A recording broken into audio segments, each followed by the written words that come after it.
Actually, I kind of want to redo the part one that I just did. I'm going to leave that video up because I feel like it has some stuff in there, little details that I don't want to lose out on. But I'm going to do this one. As you can see up on your screen, I'm going to take a screenshot of this, and there's 7 little details here that I put up here. That if you live by these, and you probably do a lot better. A lot better. If you're having trouble with metals, you'll probably do a lot better if you start learning some of this, and then learn to tweak it from where you're at. I'm not a financial advisor. I'm just a guy that's been doing this crap for 40 years and has never lost any money in the metals, and I still enjoy it, and I still, whenever I make a move, I make money, or I come out ahead. I don't make money in that I'm not taking money from my silver.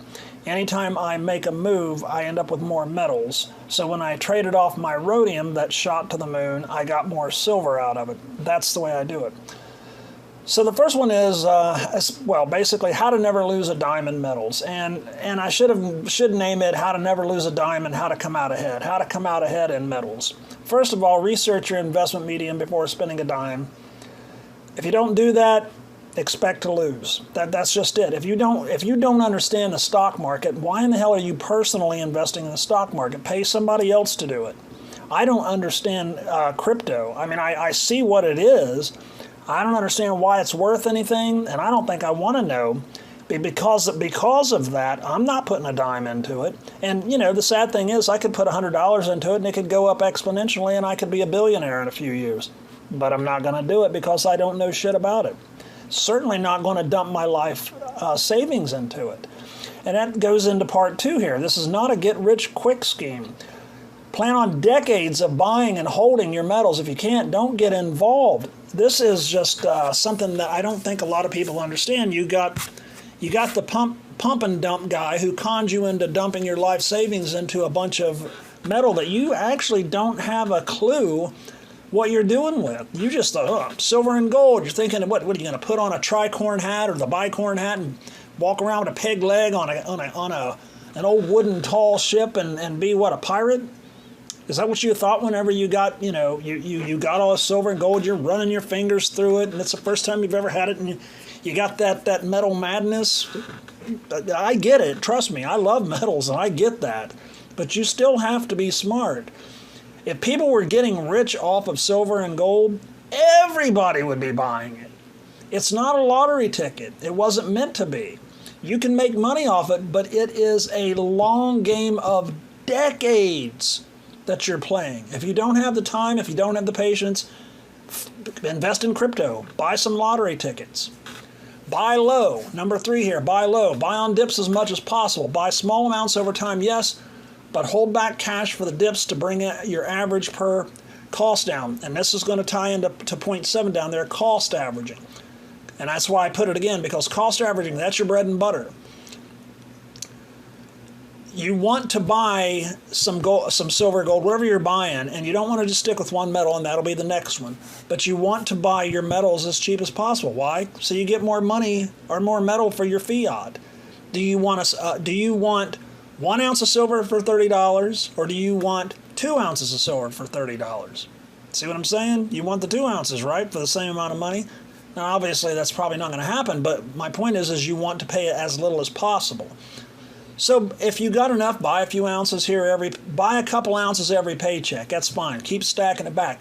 But hold back 500, hold back 1,000, hold back 5,000 in cash. Keep sticking a little cash back, and then when that price goes down on a dip, go buy the hell out of it, and then that way you got it on the dip, and then all that stuff you paid the extra for, like when you were buying it at, say, $25 an ounce, if it hits 20, now you got a bunch of 20. Now you just brought that average down to $22.50.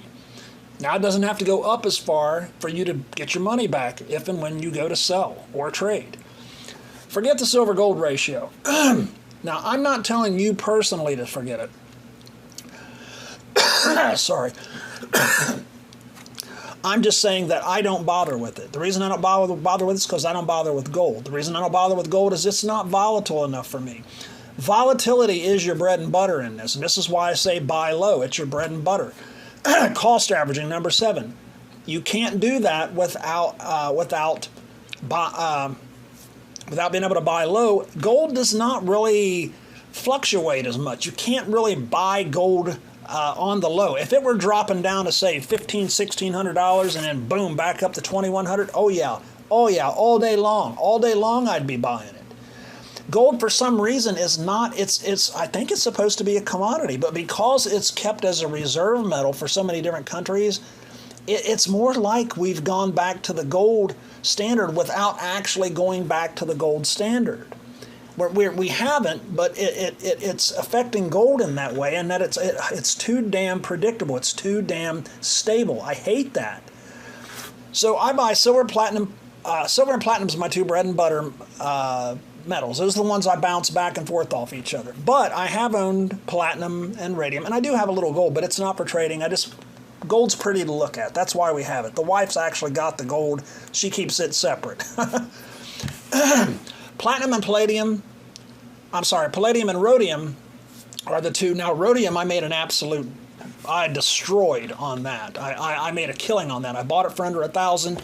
It went up to $26,000 or above, and I didn't take a cash out. I just told them, hey, send me that much in silver. Made a murderous killing on it. The guy, when I called the guy, I bought the platinum or the rhodium from him, and then I sold it back to the same company when the price went up exponentially. And I'm like, dude, I'm sorry. I was like, but I got to sell this now. You guys are buying it, I hope. He said, oh yeah. He said, I've got buyers lined up for the rhodium.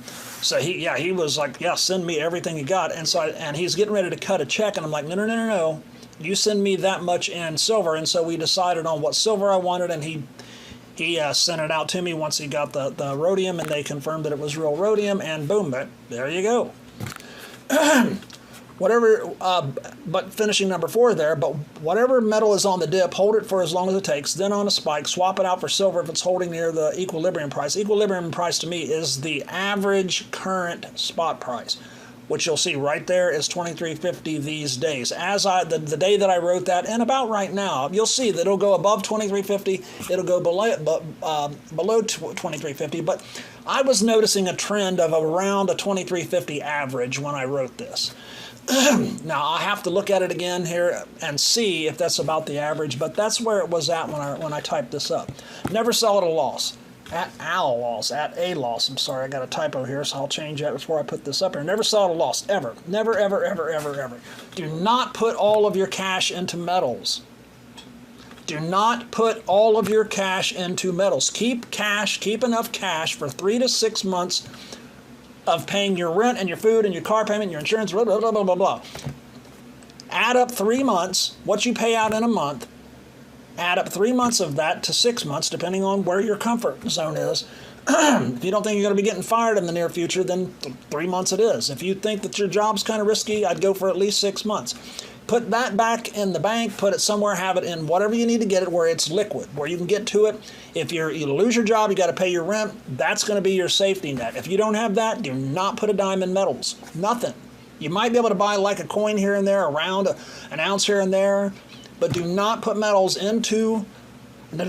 money into metals until you have a safety net. And the reason is, you never sell at a loss. If you put all of your metals, all of your money into metal, rest assured, you're going to lose a job, you're going to have some other kind of catastrophe, you're going to break a leg, you're going to lose your insurance, something's going to happen.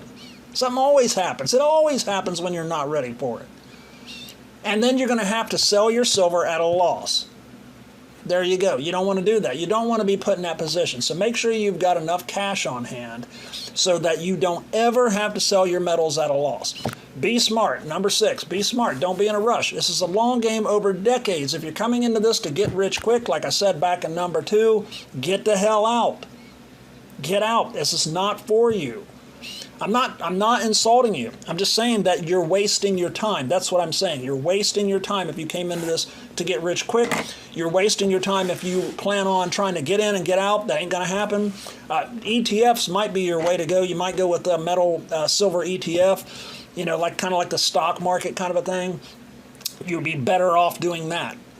I'm just saying. You don't want to be in this where you're holding physical metal and then you've got to go try to cash it out at any given time if you're not going to be in this for the long game. You might have to hold these metals for 15 years And trust me, I'm holding metals that I've had for more than 15 years. I always come out ahead, though. Cost averaging, like I said back in, what was that, number 4 there, maybe? Cost averaging, buy low, that goes along with the buy low, number 3, I'm sorry.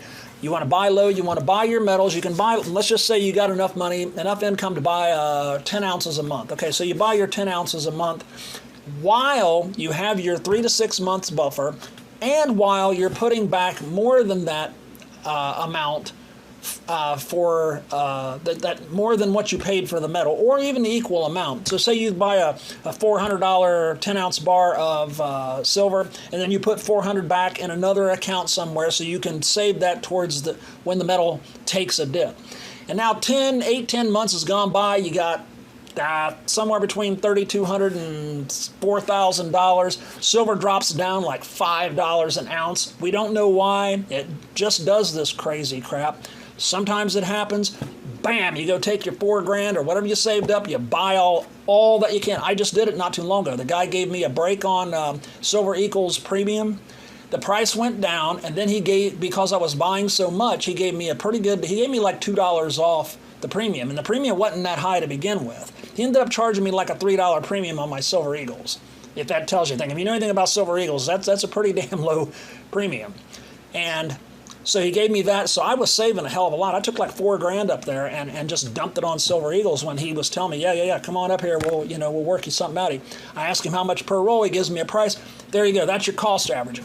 So what happens is that cost averaging, let me give you another example. I just bought platinum, right? This is a better example because this will tell you what it is. So platinum's been running $950 to $1,000 an ounce on average here over the last little while, right? A few weeks ago, if you'll check the chart, go back to the Friday where it hit 853, I think, 856, something like that. Yeah, I got some. I went and bought a number of ounces up there.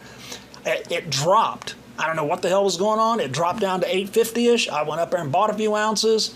I had the guy special order it because they don't keep platinum on hand.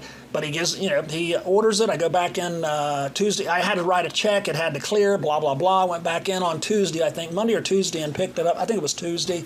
Picked it up. So I got platinum at $850 plus $100 premium, right? So it was $950. Well, guess what happened the next week? It went back up above. It was back up to $950 in no time. It went actually above that. And I don't know. I'll check right here and see. Let me see where it's at right now. So I paid $950 with the premium, and right now it's running about $950. So right now I'm setting like at no loss.